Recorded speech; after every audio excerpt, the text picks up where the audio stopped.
Will you open your Bibles to the book of Deuteronomy? Deuteronomy.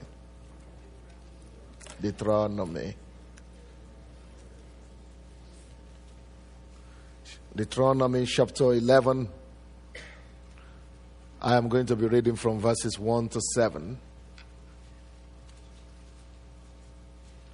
From verses 1 to 7. Can you make me a little bit louder? My microphone. Therefore you shall love the Lord your God and keep his church, his statutes, his judgments, and his commandments always. Know today that I do not speak with your children who have not known and who have not seen the chastening of the Lord your God, his greatness and his mighty hand and his outstretched arm, his signs and his acts which he did in the midst of Egypt. To Pharaoh, king of Egypt, and to all his land. What he did to the army of Egypt, to their horses and their chariots, how he made the waters of the Red Sea overflow them as they pursue you, and how the Lord has destroyed them to this day. What he did for you in the wilderness until you came to this place, and what he did to Dathan and Abiram, the sons of Eliab, the son of Reuben, how the earth opened its mouth and swallowed them up, their households, their tents, and all the substance that was in their possession, in the midst of all Israel. But your eyes have seen every great act of the Lord which he did. I'm going to continue the message that I preached on yesterday. Today morning, I'm sorry. How many of you remember the topic of that message? Yes. Will you say it to me? Will you tell me? Not just sons.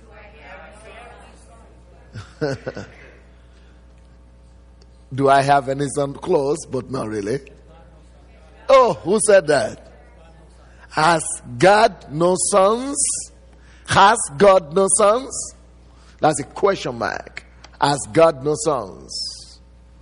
Now, tonight's message is going to be titled, The Breeding of Sons. It's like a continuation. The breeding of sons. The breeding of sons. Now, that is interesting because, especially looking from where we are coming from, where we are reading from, how could we breed sons from Deuteronomy and the passage we just read? Well, that is why we thank God for the spirit of revelation.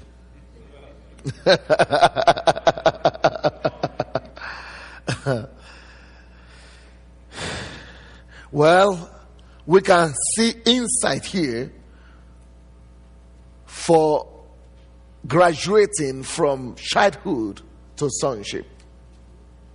And until you grow from childhood to sonship, you cannot be given to your generation as a blessing. Until you have become a son, you cannot make any impact and you cannot come to the place of fulfillment. Until you have become a son, you cannot be revealed to your generations. And until you have become a son, you cannot be manifested. Your manifestation is held on hold until you grow up. And until you grow up and become son, you are subjected to the elements of life. And the things that you are supposed to be ruling on begins to rule on you. And they are members of the jury. Until you grow up and become a son, the grace of God is not released to full capacity in your life. Because it says in Luke chapter 2 verse 40, and the child grew and increased, was strengthened in the spirit, and in wisdom and in grace, until you grow, no wisdom manifestation, no manifestation of the Spirit, and no manifestation of abundant grace. And the same thing is said in Luke 2 verse 52. And so therefore we know it is imperative that we grow up and become sons. I emphasized that in the morning, but I'm going to take you further this evening, for you to know what are the steps that the Lord would like to take you through to become a son, so that we might know when things are happening to us that it is not the enemy that is against us, but our loving Father is trying to work on us and take us to a place where He could trust us, and where He could use us, and where He could bring His purpose to fulfillment in our lives, so that we might know the workings and recognize the acts of God as soon as He begins to work with us. So, in this passage that we just read, I would like you to read together with me verse 2. You don't need to read it loud. I will just read it. It says, "Know today that I do not speak with your children, who have not known and who have not seen the chastening of the Lord your God, His greatness and His mighty hand and His outstretched arm." Now let me read that again. "Know today that I do not speak with your children." Let everybody say that. It didn't say, "I did not speak to your children." It said, "I do not speak to children." I do not speak to your children. I do not speak to children. Because only, according to Romans 8:14, only as many as are led by the Spirit are sons. So therefore, the conclusion is clear. Only sons are led by what? By the Spirit. That is why God doesn't speak to who? To children. I do not speak to your children. I do not speak to children. I do not speak to children. I do not speak to children. Now, from this passage, we could also see not just the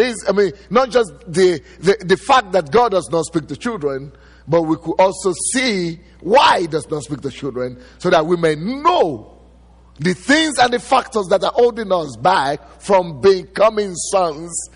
And if we deal with those factors, that means we can easily be transferred from childhood, from being a child to being a son. So it says, number one, I'm going to give you 8 factors today. 8 ways of God taking you from childhood. 8 ways God will use to breed you to become a son. 8 ways of God's brewing and breeding to make you become a son. Number 1, if you read verse 1, it says, "Therefore you shall love the Lord your God and keep His church, His statutes, His judgments, and His commandments always." Therefore you shall love the Lord your God. Then and then only you shall keep His commandments, His judgments, and His statutes. Yes. There is no beating around it. There is no going around it. The greatest weapon in this kingdom we're in is to be fanatically in love with Him. And I said fanatically. Underline the word fanatical. To be desperately and to the utmost in love with Him. That's why I don't care. Do you know that I don't look to be I don't look to be the kind of guy that lives by the norms. Did you notice that?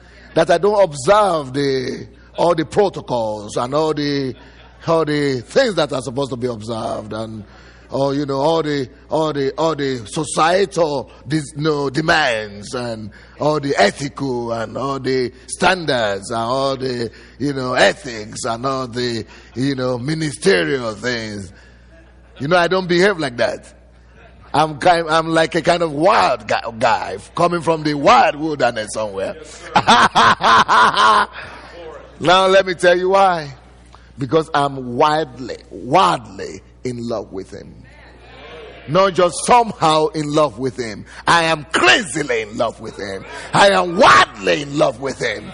Totally in love with him. And I don't care for your protocol, and I don't care for your ethics, I don't care for your ministerial whatever and whatever. I am in love, and that is all that matters to me. In love with my Creator. In love with him that first loved me and gave his life for me. In love, I am abandoned, totally abandoned in his hands. I have decided that these emotions will not follow pornography, not praise pornography. They will not be agitated by pornography. They will not be aroused by sexual pollutions of the world. They will be aroused by him alone. I have decided that I will not be excited and be made happy by the jokes and the jokes of these lives. He is going to be the thing that is exciting me and arousing me. I have decided that if he died for me and bought me with his blood, that it's only him that I would dedicate everything he has given me to serve. Not myself, not my ego, not other people's opinion, not other people's views, but I'm just going to dedicate my totality, my mind, my strength, my body, my spirit to him. But that actually is what every one of us is supposed to be doing. Because he says to love the Lord thy God with all your heart. But we don't. When we sing, especially Americans, I like looking at them, especially during praise and worship. As if they don't have Moses. But you go and see them the way they work in their jobs.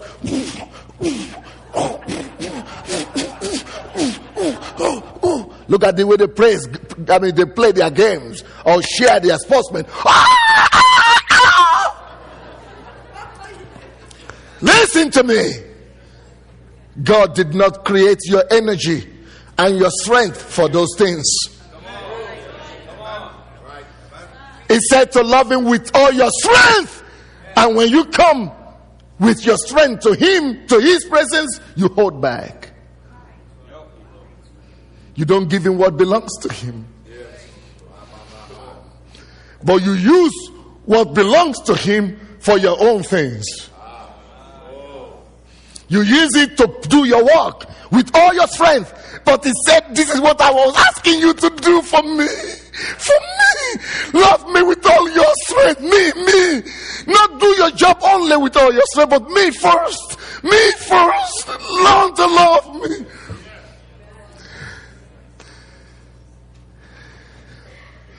You cannot love and not be passionate. You cannot love and not be emotional. You cannot love and not be passionate about it. That's why it demands to love him with all our, not just with all our hearts. Because some of the Baptist guys could say, well, it's only demanding it from the heart. But thank God Jesus added strength to it, which refers to the body.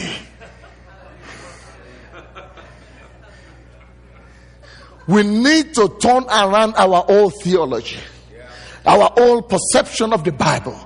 We need to just, I'm telling you, you need to throw everything you knew about God away and begin to read the Bible again afresh. So that's why I'm crazy for him at all time. That's why anything I do for him, I do it with all my heart, my strength.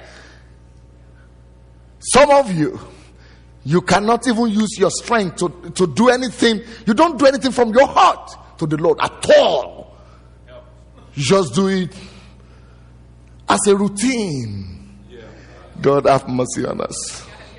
But when you go home, you scream with your voice.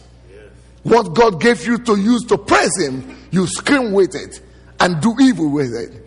What God gave you to use for him, you use it for your job. You talk very well with all your energy. You go to friends and you are alive and you live a very lively life with your friends.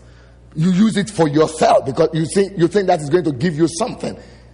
So what God is really demanding for, and God is a jealous God, let me tell you. Yes, he is. And at that time, he's jealous. Yes. He's just jealous and say, okay.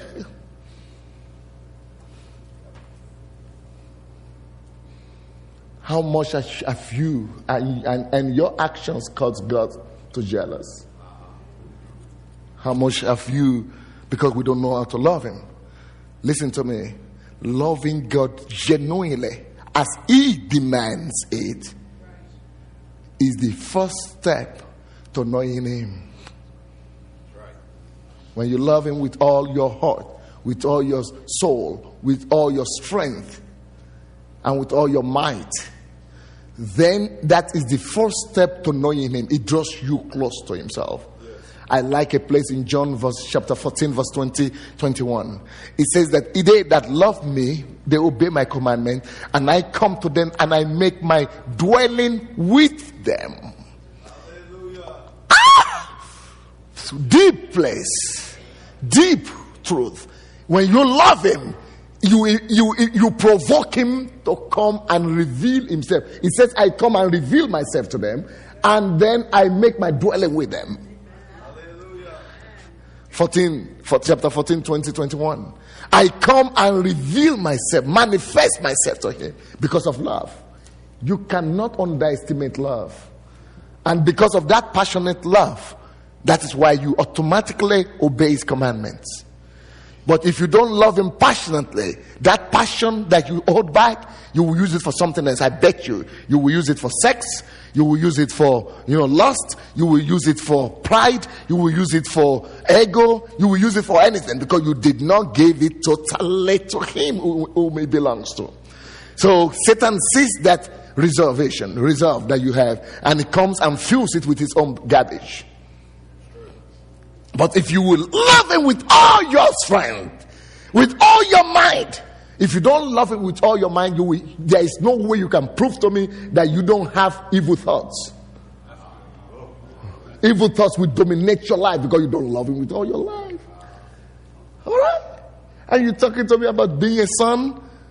You can never graduate to be a son until you become a radical lover of God. An addicted lover of God. There is no way you can become a son. Because that's read John and see the relationship of Jesus to the Father. It is love that is the binding strength. Love is the thing. Love is the thing that binds them together. I know my Father because he's with me. I love him because that's why I come to reveal him. Love is the key.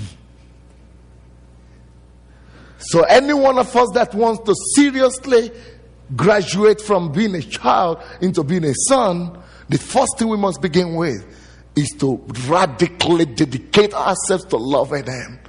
Read his word with satisfaction. Imagine him before you.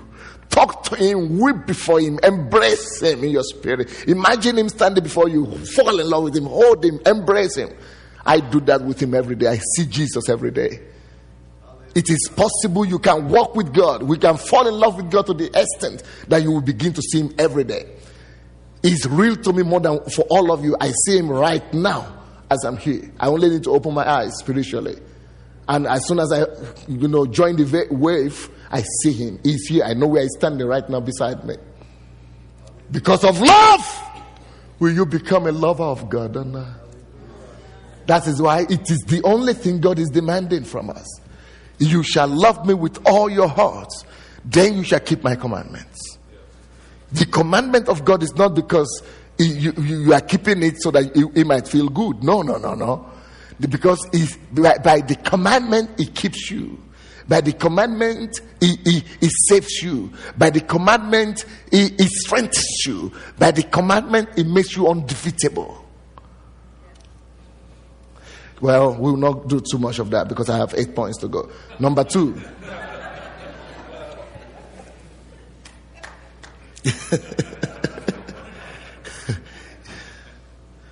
The second point that we're going to be talking about.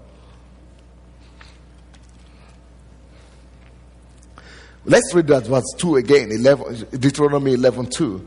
Know today that I do not speak with your children who have not known and who have not seen the chastening of the Lord.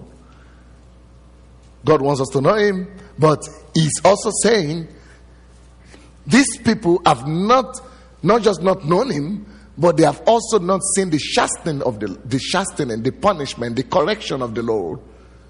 Because they have not seen the correction, God has not dealt with them in the area of correction. So he says, I cannot speak to them. They cannot become sons. Because sons are the people who have been corrected, who have been chastised when necessary. Sons that I can speak to, they are the people who have taken through some things, and I cannot trust them. So can you imagine that? And that is why some of the preachings that are going on in America, I'm sorry for that, that says all bad things, all negative things, all suffering or hard time we have is Satan that is bringing it. That is false doctrine. They said God doesn't punish anybody. God doesn't take you through trials. Oh man. False doctrine. He said you cannot even become a son. You cannot even become a son. You can remain children, but not a son. You know why they are preaching that message? It is because only sons can understand chastisement. Only sons can understand chastisement. Children run away from chastisement. Let's go to Hebrews chapter 12. You have to be mature before you could be able to endure chastisement. You have to be grown up. You have to understand God. You have to become son before you could know chastisement are good for you. But for the children, they run away from it because they think their parents are wishing them evil. Chapter 12 of Hebrews, reading from verses 5 to 8. And you have forgotten the exhortation which speaks to you as to sons. Notice the word sons, and count how many times we are going to meet the word sons as we read. And you have forgotten the exhortation which speaks to you as to sons. What is that exhortation? What exhortation is speaking to us as sons? The exhortation that speaks to us as sons is chastisement. Because it says, my son, do not despise the chastening of the Lord. Do not despise it. My son, only sons don't despise chastening. Nor be discouraged when you are rebuked by him.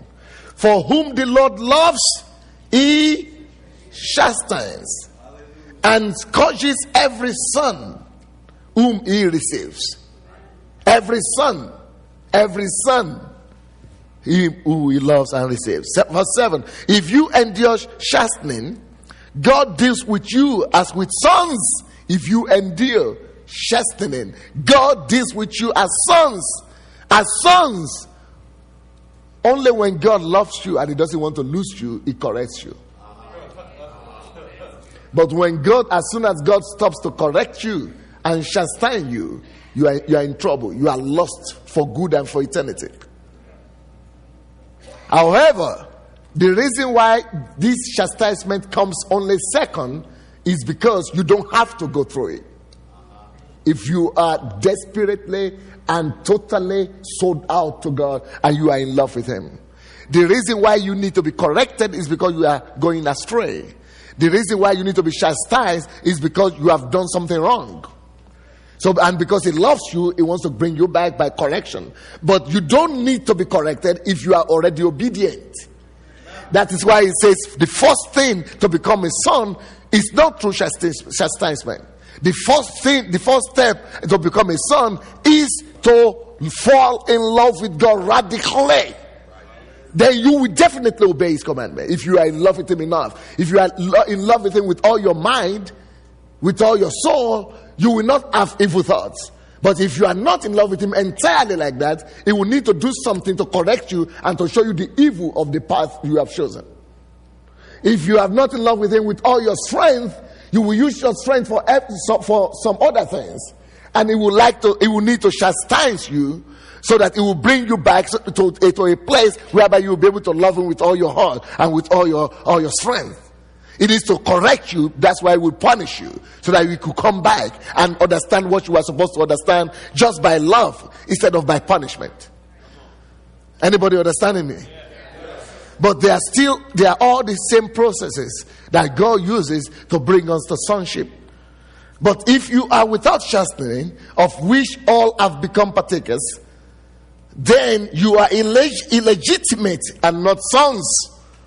So if you are doing things wrong and God is not telling you anything, then you are dead. Because God has cancelled you from his team, and he has made you illegitimate. Because it says if you are not being chastised, then you are already illegitimate and not sons. Dangerous place to be in. Very dangerous place. Number 3, the third way God deals with us to bring us to sonship. That's why it says, as long as you remain a child, as long as you don't want me to correct you and to chastise you, I will not speak to you because you are children. Although you are still in the kingdom, you are still going to heaven, but you are not willing to grow up. So I will not speak to children. I don't speak to your children. He doesn't even call them his children. He calls them your children. They are yours because they don't want to be like me. They don't want to love me like I demanded. Then they don't want to receive my corrections. Then they are not good for me. Let them become as good as slaves. Because the hair that is not growing up to become sons is as good as slaves. The children in the house, although they belong to the house, but they are not growing up to become sons, they are as good as slaves. So, number 3. Let's read that verse in Deuteronomy 11, verse 2 again. He said, know today that I do not speak with your children who have not known and who have not seen the chastening of the Lord your God. I did not speak to them because they have not gone through the processes of sonship. They have not seen his greatness. The next thing I want you to notice how God brings us to sonship is by revealing his greatness to us. He said they have not seen his greatness, so I cannot speak to them as sons. They have not seen my greatness, so I cannot speak to them as sons. They have not seen my greatness, so they are children still. That is why what Dr. Gary Connor spoke about today, about the revival going on in Ukraine, and about the importance of going to see it, is so crucial. Because if you have not seen God doing great things, you will never be able to know he's a great God. Everything you know about him will only be theory. If you have not seen and been in the atmosphere, if his greatness has not been manifested to you, then we create McDonald's Christians. It sweats you up, but it doesn't grow you up. And there is a significant difference between grow up and swell up. Oh.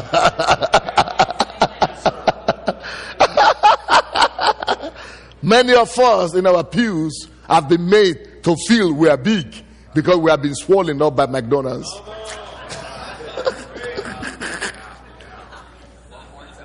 But what God really wanted is that we will not be swollen, but we will be grown up.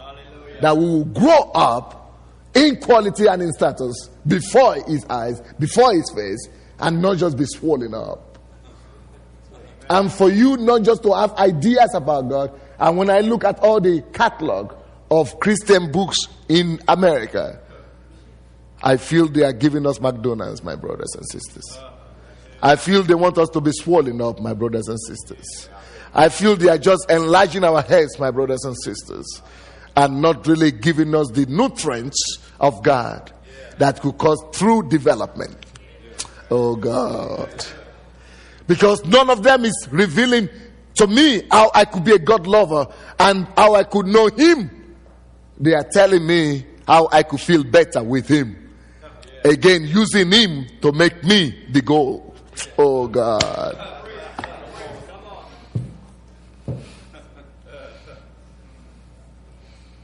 But God knows the difference. You know, you can fool people, but you cannot fool Him. So God said, no, I cannot still speak to you. Although you are big in size, but you are not grown up. I can still not speak to you because you are swollen, but you are still not grown up. You have not seen my greatness. You have not seen my greatness. You have not seen my greatness. You wonder why in the 40s and 50s there was such a big healing move in America. It's because some people, few people that God raised up to do signs and miracles, they were doing it so convincingly, they knew God so well, that in every quarter there were healing ministers. People, they were just springing up. Because they saw, when you see a lame walk, when you see the blind open your eyes, your faith grows up immediately. You see that God is big and can do it. So all over America there were thousands of healing ministers. Why? They saw! And they didn't have problem. It was not theory. They didn't tell them. They didn't learn it.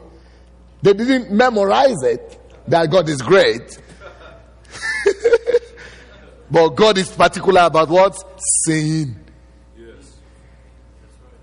His greatness.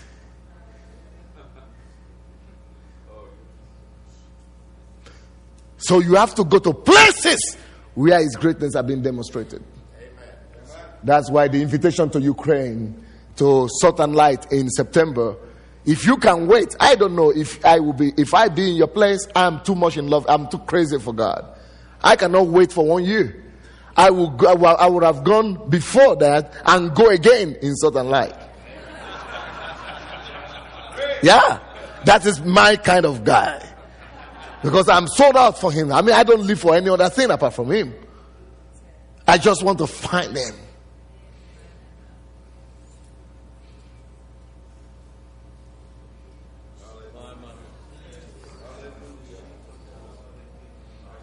That's why I challenge you this morning. If any one of you really wants to get serious with God, come with me on a 10-day fast.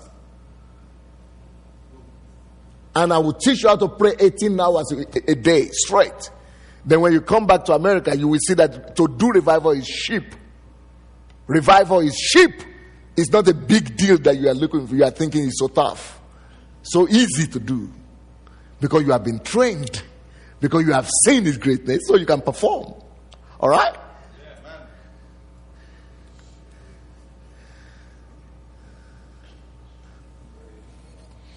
That is only number 3. Number 4.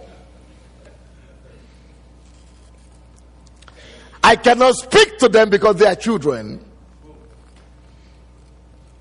Because they have not seen my greatness. They have not been chastened by me. They don't love me. They have not fallen in love crazily with me. And he says further, they have not seen my greatness and they have not seen His might. He says His greatness and His might. All right? Not seen His greater and His might. Might His mighty hand, and His outstretched arm. They have not seen His greatness, His mighty hand, and His outstretched arm. His mighty hand and outstretched arm. Outstretched arm is the arm and the hand of deliverance. That is talking about experiencing the mighty arm and the hand of the mighty hand and the outstretched arm of the Lord. That is, you have not experienced God. Experience. He has not delivered you from something. He has not, you have not experienced his outstretched to you hands. His arm his arm has to be outstretched to you. He has to lift you. If he has lifted you, it is easy for you to lift others. If he has touched you, it's easy for you to touch others. That is why in our church, I demand of everybody that has been touched by God. I say, if you have experienced the arm and the touch of God, you should not sit down in the church. You should not sit down in the hall. Like, that is why Pastor Natasha, you know her. She was drinking 30 years. Yeah, 30 years in our church. She was drinking alcoholic. She was in the world. So when we started our church, she got saved after 30 years. And you know what happened? I told her, and God gave her the burden. It doesn't always work like that. Sometimes God will call you to another direction. But she was touched by God. She was set free from 30 years alcoholism. And now she's pastoring the largest church a woman pastors in the whole of Europe. After 30 years of alcoholism. She's pastoring 3,000 people. You know why? Because she decided to go and sow herself and her life into addicts, drug addicts and alcoholic addicts. So she was giving herself totally to them. It began to grow. She quit her job. It began to grow even more. Now she has 3,000 people in her church. And our church is full of those kind of stories. A girl that used to be a prostitute. I said, God has touched you. You have seen the outstretched arm of the Lord. Now you can believe him because it's easier for you to believe him for it. After you have seen the outstretched arm of the Lord in your life, how he has lifted you up, faith is easy for you. And you must take advantage of that. You must take advantage of it. If you don't take advantage of it and begin to release your faith, because he has healed me, now I can heal others. If you don't do that, then your muscles become, what do we call, atrophied. Yeah, it becomes atrophied. Your muscles, your spiritual muscles and power, they lose strength. And you cannot, although God has shown you his arm, but you didn't use it. You didn't do anything with it, so you lose it. Kenneth Hagin, that just went to be with the Lord, the reason why he became so famous and had such a big ministry is because he saw the outstretched arm of the Lord healing him, so he turned into a ministry. It was easier for him now to believe God because he experienced healing. So anybody that wants to become a son should not only love God, he should not only receive corrections from the Lord, he should not only see the majesty of God, the mightiness of God, the greatness of God, but he should also experience. And that's why experience is so important. When people take us, I listen to the testimony of John Arnott, John and Carol. They said they went to Argentina at the peak of the revival and they were touched. They went to other places. They went to Benny Hinn's ministry. They were touched. Then they began to cry out for the Lord. They began to eager for God. And as a result, God came down because they experienced him. They saw his outstretched arm and they know this is possible here. I remember when I first saw people, when I went to Russia, I was only 6 months in the Lord. But I was healed before I went. I was touched by God. So when the communists, I was only 6 months in the Lord. So all the professors were coming to the classes and they were teaching us, they were trying to brainwash us and say there is no God. They were teaching us all kinds of doctrines and all kinds of theories, all kinds of scientific proofs that there was no God. And I was just sitting down in the hall and I just said, he touched me, he healed me. What can you say? I mean, there's nothing you can say. I have seen and I have experienced his mighty and outstretched arm. So it was easy for me to believe him, to go closer to him, and to be radical for him. But if you don't make advantage of it, Satan will make advantage of you. The reason why God reveals all those things to you is that you might believe and be able to step forward like a son will do and take responsibility to take his arm and his mighty power to other places. Anybody listening to me? Number 5.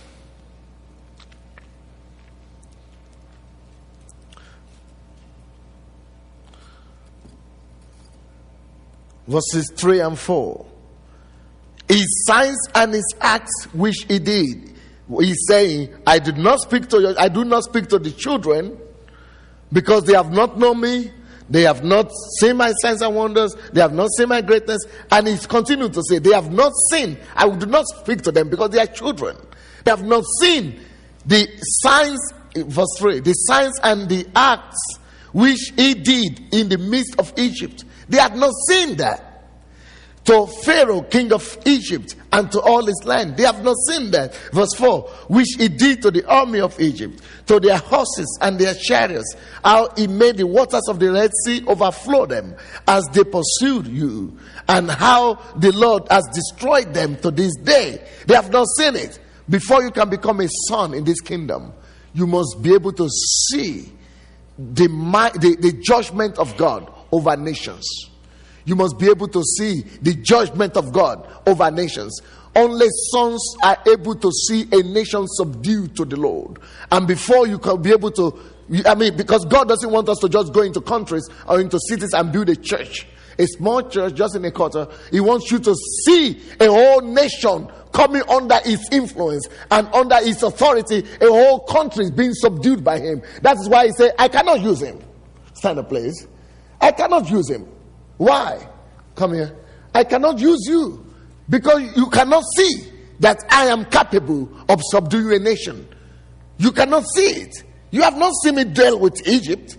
You have not seen the way I destroy all their power. But you are still afraid. You think this is America. This is a big country. It's too big. It's not Ukraine that is just 50 million. We have Hollywood here. We have the liberals here. We have the Democrats here that do not allow us to come forward.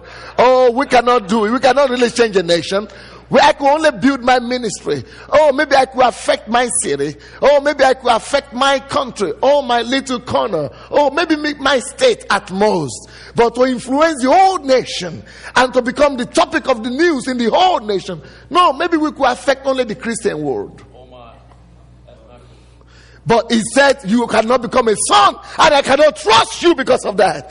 I cannot trust you because you did not see how I dealt with a nation that was stronger. You did not see how I dealt with a whole nation, how I subdue a whole nation, the whole nation of Egypt, and this king Pharaoh under my feet. You did not see it. You cannot see it. You did not see that I'm mightier, I am stronger, I am more powerful than any nation of the earth. You did not see that all the nations of the earth are only but a drop of water upon my hands. You did not see that they are nothing to me.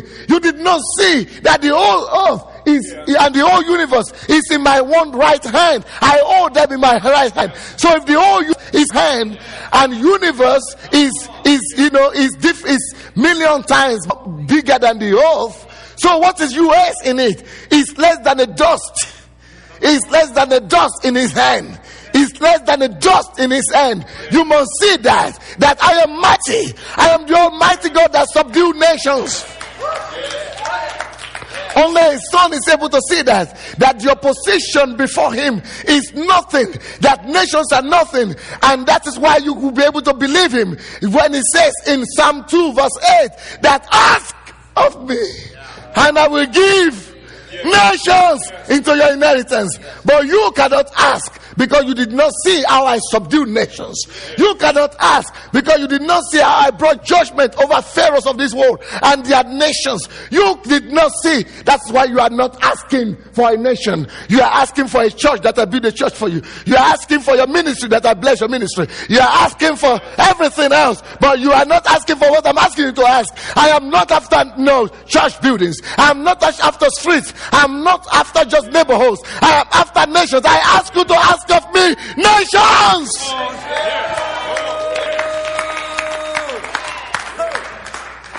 And only sons can see nations and believe and demand for it. But for that, you have to be able to see the picture and the story of the children of Israel in Egypt differently. differently. See it as God's prototype for us, as God's example for us, that He wants me to be like Moses and believe Him. That He can deal with every Pharaoh that I encounter. He can deal with every Herod that is ruling my nation. He can come in His mighty power and bring a nation and subdue it under my feet. Under my feet. Under my feet. Under my feet. And not just know it in your head, but believe it is possible and begin to walk towards that. That is what made me a 19-year-old kid to stand before the terror of communism in the underground church and see dare to believe God that if you did it for Pharaoh, you will bring down communism down. Yes. And He did it. Oh, come on. Come on. And now, when they told me they are going to take me away from Ukraine, and the Attorney General of the country came on television and said, these are the names of the missionaries that we are sending away from the countries. One from Jehovah's Witness, one from the Church of Christ, one from the Mormons, and Sunday Adelaja, who is the leader of the charismatic cult. And he read that over television and published it in the newspaper that it has been signed by the Attorney General of the country, that if he doesn't live in 14 days, we are going to deport him. By force, we are going to arrest him and throw him out.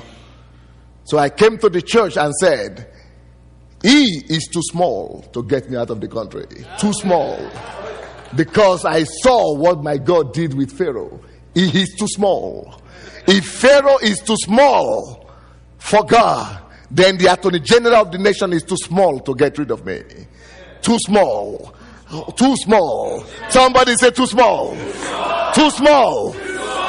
Satan is too small to stop you. Too small to stop you from taking over the nation. Too small to stop you from seeing a revival in your city.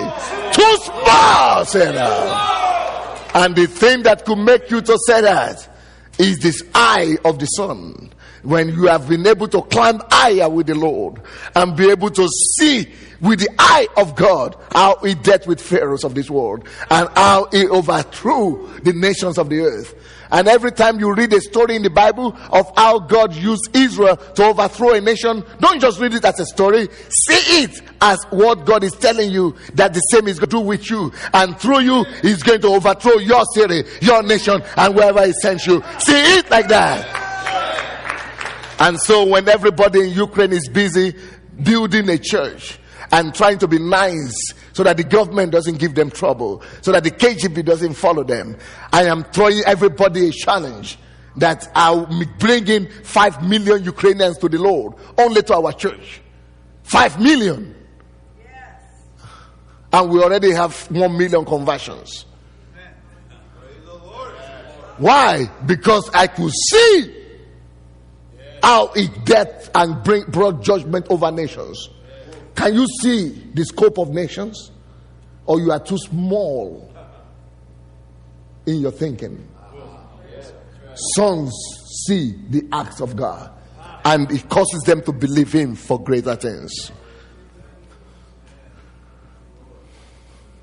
So God says, because they cannot see like that, I cannot speak to them, because they are children. Because they cannot see like that, because they cannot imagine, they cannot comprehend my acts over Pharaoh, and they have not seen all the wonders I did. They don't know that I'm capable of doing it. They don't believe me that I'm capable of doing it, and so I cannot reveal myself to them, and so I cannot manifest my power to them. The reason why God is not turning this country over is because God is looking for somebody who will take responsibility for a whole nation. And when I look at America, and I don't want to talk about anybody now, and I see all the big ministries that you have here, and I hear how much millions they spend only on Christian television just to come out and show their programs, and when I see what ministries they are building and how much money they spend on their building, I said, if I had been in America, I know what to do. I will strategize it by the Spirit of God, and I will make sure that I raise up in every city a church of 5,000 of the same spirit, of the same church, in every city. Then tell me the government that will not count with us. Tell me the liberal that will not count with us. Tell me the Democrats that will not come and beg us before they go for election. But instead of us to see that big picture, we keep on building one church, one big church, big 20,000, 50,000, big ministry. So we put Sunday Adelaja's ministries, and we just want to say, yeah, I've done. So we don't even plant churches. We don't even send out our strong men. We don't even go and raise up strong, mighty men like David that will go and do more than we have done. We don't even think of it. We think, oh, they have their church in that city. They have their, oh man, there is no spirit of conqueror. There is no spirit of Caleb. There is no spirit of Joshua. And God is crying, can't you see what I've done with Pharaoh? If you cannot see it, I cannot give you the land. Because you are not saying. You are not saying. You are not saying that what I ask you to ask for is not for a fragment. I ask you to ask for the nation. Yes.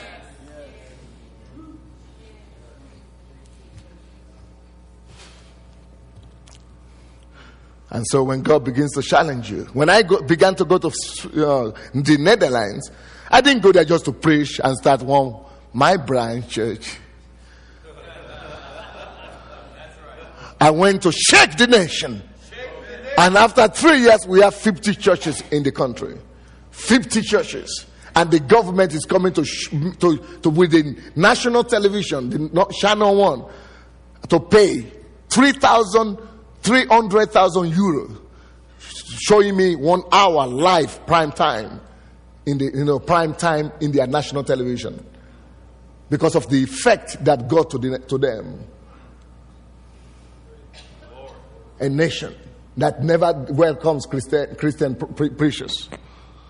They are paying themselves, paying to the tune of 300,000 euros just to come and shoot. And then they sent a crew of television people to come to Ukraine and see if it is true what we are doing there. And after they saw that it is true, they made a film about us. And now they are going to be make it into a cassette and be selling it soon. That this is not a phenomenon, this is true.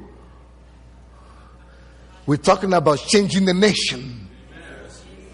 And God said, because they have not seen that, I cannot speak to them. They are children. They are not thinking in the sense or in the level of sons. But I'm looking for sons. So when God challenges you with big things, go to the Bible, see how He did it, and begin to believe Him. It is not just a story for us to know. It is not just a story for us to narrate and preach from. Because we have made the story of Pharaoh and Israel and Egypt to be a preaching topic. But God doesn't want you to just retell the story. He already told the story better than you can ever retell it. He already told it better than you can ever retell it or preach it. He already preached it here. But the reason why He fixed it in the Bible is for you to be able to repeat it. And overcome the Pharaohs of your days. And subdue the Egypts of your generation. Where I sent you to. What number is that? Number 6 now. Verse 5. He says, I cannot speak to children. I don't speak to children. It's a waste of time. It's a waste of time. I don't speak to children. Why? Because they did not see what He did for you in the wilderness until you came to this place. They have not passed through the wilderness with me. They have not they are not equipped with the wilderness experience. Have you gone through the wilderness? Have you been found faithful in the wilderness? Have you seen the acts of the Lord in the wilderness? Have you passed the test in the wilderness like Caleb and Joshua? Do you have your wilderness testimonies and miracles? Because the wilderness is the place where God performed all the miracles. As soon as they enter into the land of Canaan, all the miracles stop. So what are the bears that you have killed? What are the lions that you have killed?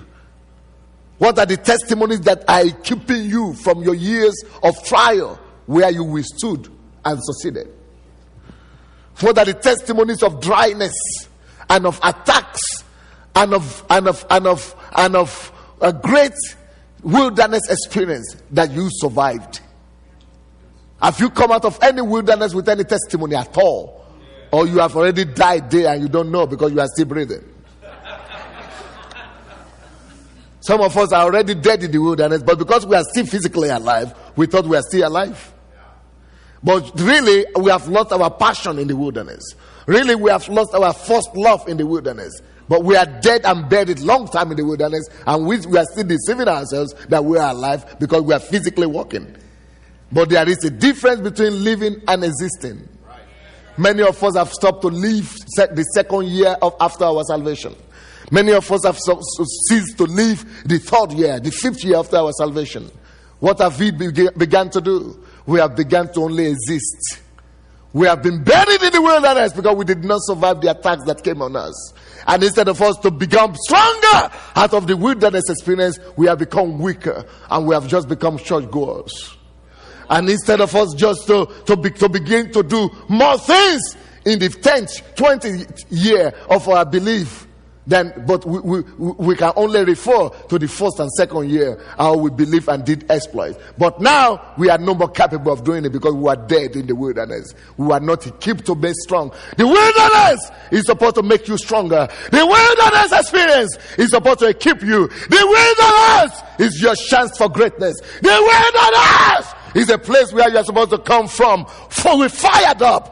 With all the troubles that I have passed through, they have only made me stronger. With all the attacks that the devil has thrown at me, I've only become only mightier in the Lord. Everything that the enemy has done to stop me has only pushed me closer to him and caused me to be stronger than ever before. Every day you see me, I am stronger than the day before. Listen to me. If you are colder and you are less stronger, you are less stronger today than you were yesterday, you are backsliding. Only you don't know it, or you don't want to confess it to yourself. Compare your love today to your first year. Compare your love today to your second year. Compare your passion for him today. Save us.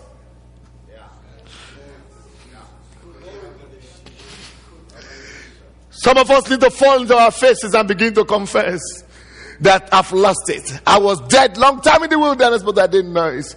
And you can remember it, the experience that made you to go down, that made your passion to die, the thing that you went through from which you could not rise up again, the experiences and the attacks that came against you and from which you could not be as sharp as you used to be. You can all remember it. At what moment your Christianity became a regular tradition and a routine.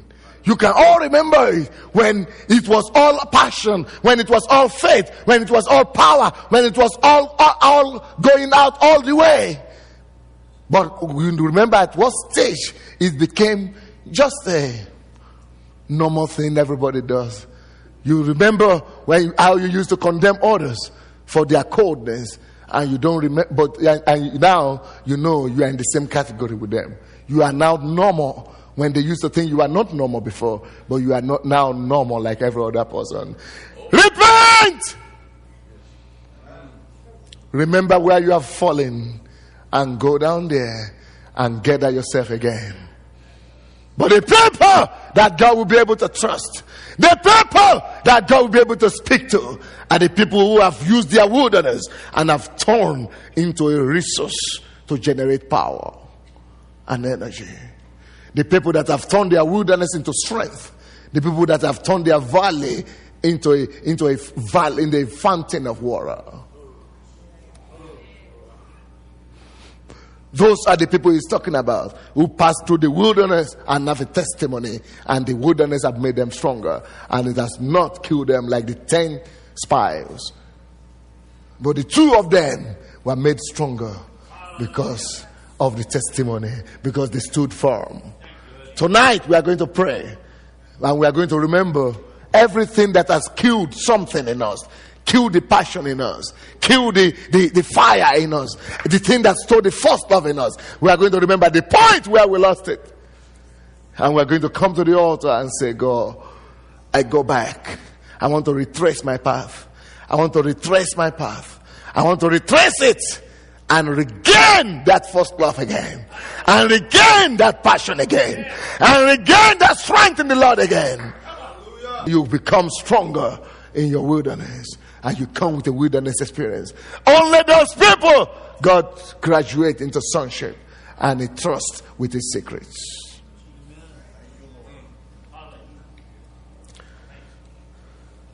Number 7, which is about the second to the last. Deuteronomy 11 verse 6. And what He did to Dathan and Abiram, the sons of Eliab, the son of Reuben, they have not seen what I did to these people. So they are children. Until you see what God did to rebellious people, you are children. You are a child. Until you learn that rebellion is dangerous and rebellion will kill you. Until you are not capable of being rebellious, you are a child, because you have the spirit of Judah in you, and you will not be able to make it through. That's why He says, until they see what I did. They did not see what I did to Dathan and Abiram, the sons of Eliab, the son of Reuben. How the earth opened its mouth and swallowed them up, their strongholds, their tents, and all their substance that was in their possession, in the midst of all of Israel. God is reminding them and telling them, these people cannot become sons, because they did not see what happened to the people who rebelled in the wilderness. They did not see what happened to the rebellious people against my servant Moses. And if you are not taught in the principles of God, how God sends judgment upon rebellious people, God cannot trust you with everything in the kingdom, because you are still a child. If you are a son, and you know you cannot be rebellious, so you cannot be rebellious against the set man in the house, you know already that whatever happens, I will never be rebellious. And the reason why all these church splits in Ukraine and in the USA, why all the churches are splitting up, and you don't like it, you begin your own church. You don't like the pastor, you begin your own church. You don't like this, you begin your own church. It's because of children. Because the people are children. They are kids. They are not grown up. Because sons, they know and they see what God do to Abraham and to the children of Korah. Children know that nothing should ever lead us to rebellion, because it's a foretaste of whatever is the fate of Judea that betrayed Jesus. That's why betrayal is always hated in the Old Testament and in the New also, because it's a picture of how somebody was going to betray the Son of God. And you know that the spirit of Judah should never abide in a son. In a true son, there is never a spirit of rebellion, never a rebellious spirit, never the spirit of Judah in the house.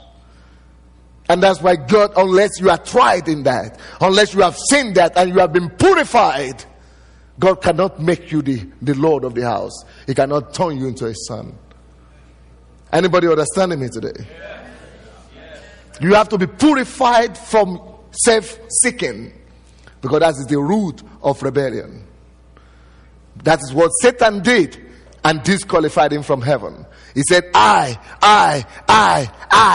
Self-seeking. Self-sin. Self-seeking.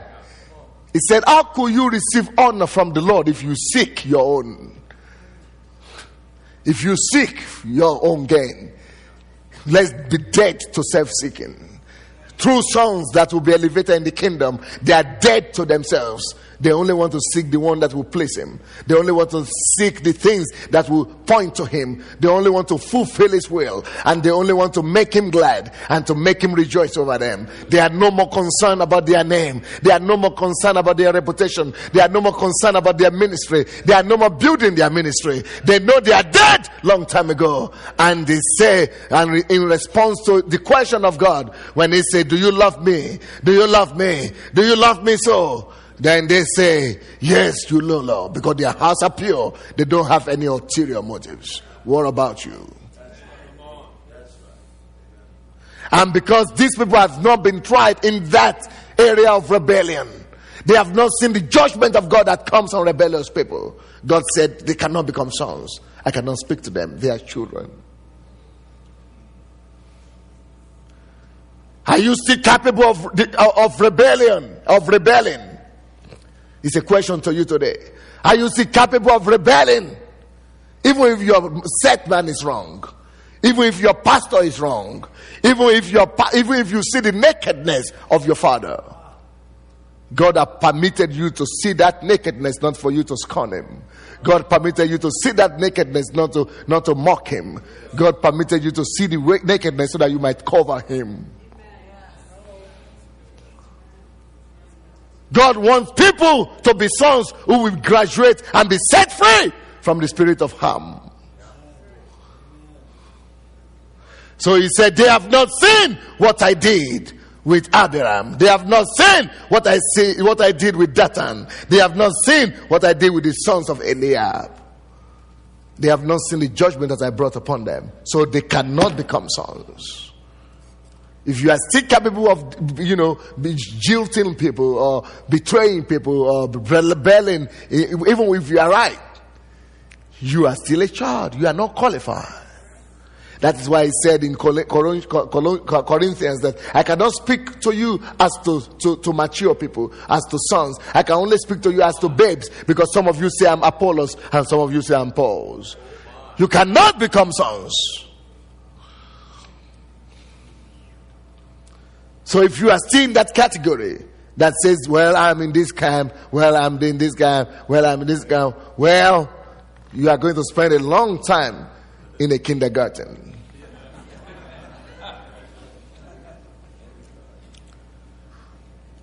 And the next thing this thing teaches us is, when you see they have not seen the judgment that I brought upon rebellion, it says, if they have known how I judge rebellion, they will have the fear of the Lord. There is nobody that could truly become a son without having the fear of the Lord. I read the book of Jim, whatever, the TV guy, the PTL guy, Jim Baker. I read his confession when he said I was wrong. In his book, people were asking him, why did you do that? How could you do those kind of evil things against the law? Did you know they were wrong? He said, well, I didn't really realize at the point, but what really made me not to realize was I thought I always loved the Lord. I loved the Lord, and even when I was doing the worst things, even when I was sleeping with the secretary or whoever, I knew I still loved the Lord anyway. So I thought that as long as I love the Lord, that God knows that I love him anyway, that I'm saved, that my salvation is intact. I love the Lord. But he said the thing that I didn't have, even though I love the Lord, but I could still do all the evil things, is that I didn't fear him.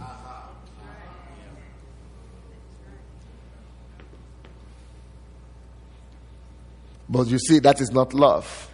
Because when you love him, you obey his commandments. When you love him, you fear him. That's why he says here, they have not seen my judgment, so they don't have my fear. There is no way you can become a son if you don't have the fear of the Lord. Fear him. Fear him. And that will keep you from evil. It will keep you from self-destruction. It will keep you from sin and iniquity. The last one. Verse 7. He said, they cannot become sons. They are still children. I cannot speak to them because they have not, but your eyes they have not seen what your eyes have seen, every great act of the Lord which he did. He was talking to the father. He said, your eyes have seen every great act that I did to he was telling Moses, your eyes have seen every great act of the Lord that I did, but they have not seen it. They have not seen every great act of the Lord that I did. That is training process. There is no way you can become a son without being trained to know his ways. In Psalm 103 verse 7, it says, he showed his acts to the children of Israel, but his ways to Moses. Because through his acts, Moses got to know him. But the children of Israel, they were only being excited about the acts. They never bothered about knowing his ways. So children never know the ways of the Lord. They only want to be excited about the miracles. They only want to be excited about the things of the house. They only want to be excited about the acts of God. They only want to be excited about what God is doing. and relax and just talk about it and just say, wow, it's great. Wow, what a great message. But the sons, they listen to the message and say, what are the decisions I'm taking from now? What are the things that I didn't do before that I need to begin to do? What are the points out of the 8 points that is missing in my life? What are the steps that I'm beginning to take to improve them? What are the things that I'm going to begin to supplement and to restore in my walk with the Lord? But the children, they are only excited about the show, about the act, about the message itself. They only want to clap and rejoice. They think that qualifies them to do the act. But no, sir. No, sir. They don't want to do, they want to be in the environment. They like the environment. But they don't take decisions that will enable them through the acts to know the ways. Some of us even go to the extent of taking notes, but we never do go to the paths, to the ways, by controlling ourselves and eating it over and over again until it becomes a flesh. Because until the word becomes flesh, the truth and the grace therein contained can never be released upon your life. Because it is said that the flesh was with us, the flesh was among us, and it became flesh full of truth and grace. The word became flesh full of truth and grace. Only when at the point when the word becomes flesh is the truth and grace contained in the word released. So that is why when I listen to a conference like this, I take all the tapes. And you know what I do with them? I go and lock myself up for the next 3 days. And I listen over and over and until I make sure that the grace and the truth in that word has been released and become part of me. That's why I'm ever strong, ever powerful. And that's why I begin to know his path. Not just knowing the things in the head and not just knowing, oh, I heard that before. Then I begin to walk in the path. That's what makes Moses different from the crowd. Because all the crowd just want to get excited about it. Oh, we were there. We wrote some notes. I have it somewhere. Oh, I heard it before. Oh, yeah. Oh, great word. Great word. But Moses was serious. He was looking beyond the great word. He was looking beyond the great acts of God. He was looking beyond it to see the path and the secrets that lead him to producing those acts. And so my pastor was my traveling partner here, my pastor from Sweden. He was telling me that he's totally surprised why all the tables are not empty yet. I said, because deep calleth into deep. Only deep people who are deeply hungry, deeply thirsty, they consume everything they know that could make them and bring them to a place of fulfillment. Deep calleth into deep. Do you have any depth at all? Or everything is just shallow? Shallow. And you know what happens to the thing, to the seed that fell on the shallow ground? The birds of the air came, took them off. You only need to leave this place and you forget everything. The excitement and the pleasures of life will shock everything out of yours. That's why you must take measures to not just listening and become excited about their acts, but to become sons. Sons behave differently. I said sons behave differently. Sons want to go behind it and look and go radically after the acts. Go radically after the acts. And for that, they know they have to hear it again and again. Hear it again and again. Hear it again and again. And train themselves and put themselves under duress. So that things will work for them. And so that they will now not just become the enjoyers or receivers of the blessing, but they will now be trusted to become the carriers of the blessings. God bless you.